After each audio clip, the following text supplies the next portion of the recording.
What's up, everybody? Welcome back to Nemo's Podcast. I'm your host, Ammar Nemo. I'm an actor, writer, director, podcaster, a bunch of things. If you get a quick second, please like, subscribe, and comment below after or during the video. It means a lot to me, guys. Okay, let's get right into it, all right?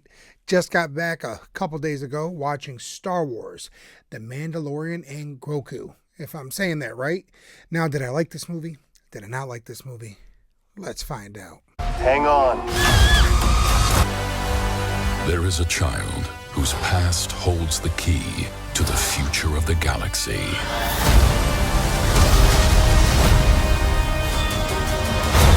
Everything depends on him. So do we run or do we fight?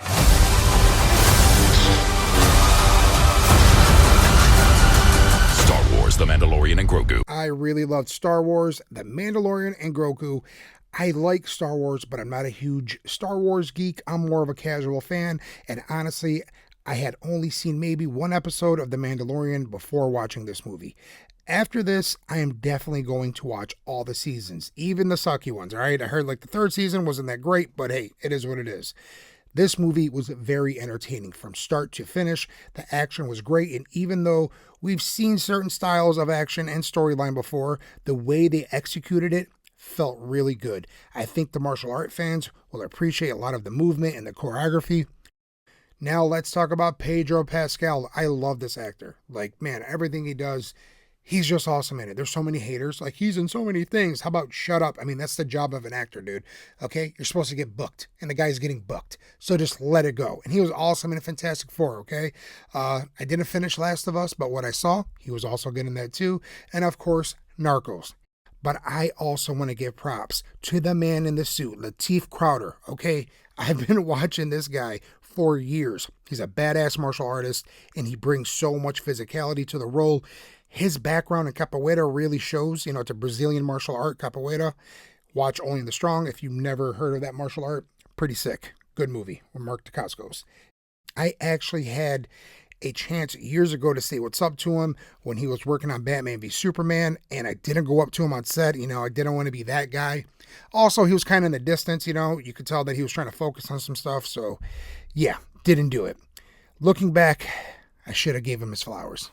Also, if you haven't seen The Protector starring Tony Jaa, all right, right there, yeah, go watch that movie. Lateef, who plays the Mandalorian, like I was saying in the suit, is a badass in that movie. His capoeira style is so good. I mean, the martial art back then, they used to put knives like on their ankles and stuff, and that's, how they would fight. And they made it into a dance, so the government, I think, wouldn't, see what they were doing. You know what I mean? Now let's talk about Sigourney Weaver. She's amazing in anything she does, all right? I'm not going to say much because she's amazing at what she does, especially in the Avatar movies, right? And in this movie, too. She kind of plays, that same kind of character in Aliens in this movie, She plays a badass, all right? And I'm not going to spoil nothing in the end, but it was cool to see her in something, all right? That's all I'm going to say. I love little Grogu, in the movie Little Baby Yoda. I can never pronounce his name because I'm trying to say Goku from Dragon Ball Z. So forgive me if I'm messing up his name, all right? He was awesome in this film. I mean, he was so cute and adorable, man. And I'm a cat dad, so it literally made me feel like I was a Mandalorian, with my cat. And that's what movies are supposed to make you feel like, right? Like you are them, that you can be this character. That's what made me want to be an actor. Like, dude, I can do this. I can see myself doing this. I can be a Mandalorian. I can be a bounty hunter. What's up? That's what movies is supposed to make you feel like, all right? And it was great. I liked the 4 little characters in the movie too. They were cool and cute. Who played Jabba the Hutt's nephew? He was great too. I think it was Jeremy White from Shameless, and the show, where he's a cook. I forgot that movie. Hey, chef, the bear. Now let's talk about the man, the myth, the legend, Jon Favreau. I think Jon Favreau is a great director. Okay, before he was a director, he was an actor. Okay, and writer. He wrote Swingers. Then he directed the movie Made, right, and then he did Iron Man. He directed Iron Man. He put Robbie Downey Jr. back on the map. Okay, like seriously, like seeing him come from those films to the Marvel Cinematic Universe, and now he's doing Star Wars and stuff. Like, come on, big props. I love the angles that he chose, and the story, because I heard he did write the movie too with his partner. Great job. At the end of the day, this movie reminded me why Star Wars works when it keeps things simple. Cool characters, fun action, and a story that makes you care about the people on screen. You don't need to know every piece of lore to enjoy it. For me, it was a really fun theater experience, and it actually made me want to dive deeper into the series afterward, which is probably one of the best compliments I can give.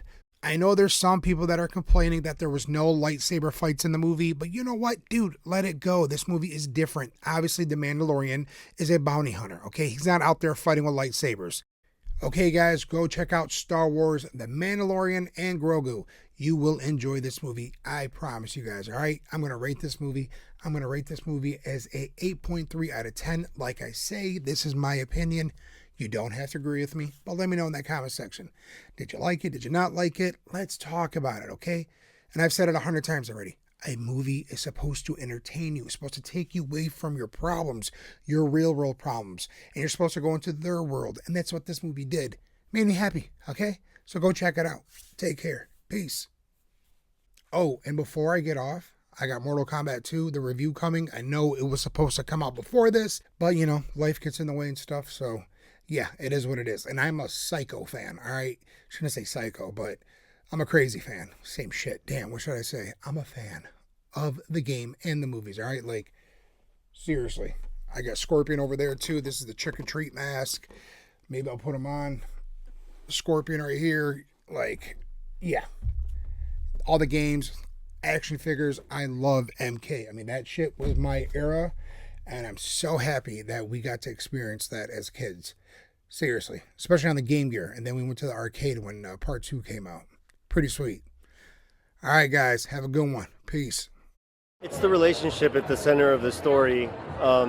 There's something unbelievable about a creature that's adorable, that is of the old, as we know, Yoda, but absolutely new to the stories of Star Wars.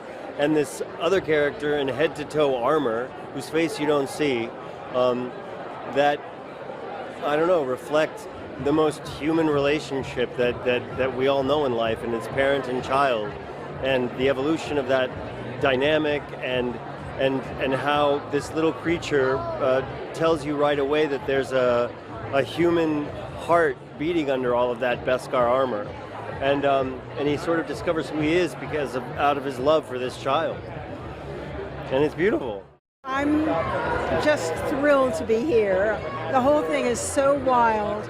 I love everyone in costume and all different sizes and ages. I think that's part of the Star Wars,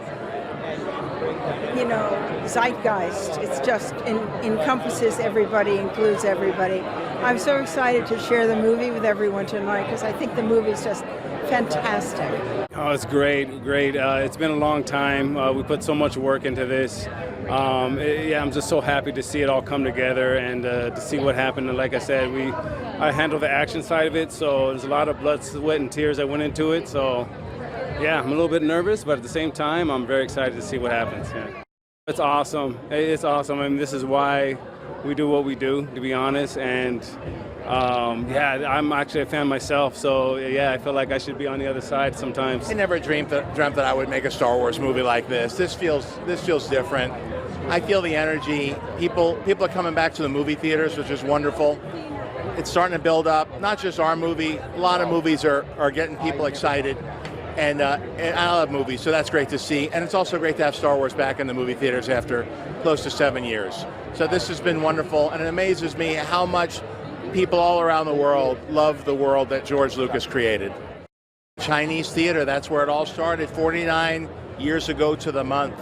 So this is a big moment. This is by all accounts when George Lucas figured out that he was actually onto something. All the work they had done, toiling away, and then they show it, and then people lined up around the block and kept going to see it. To see it in that theater today for the first time with the audience is huge. Hang on. There is a child whose past holds the key to the future of the galaxy.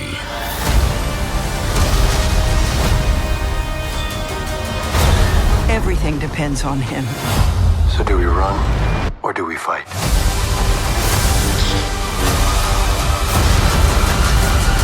Star Wars stars The Mandalorian and Grogu.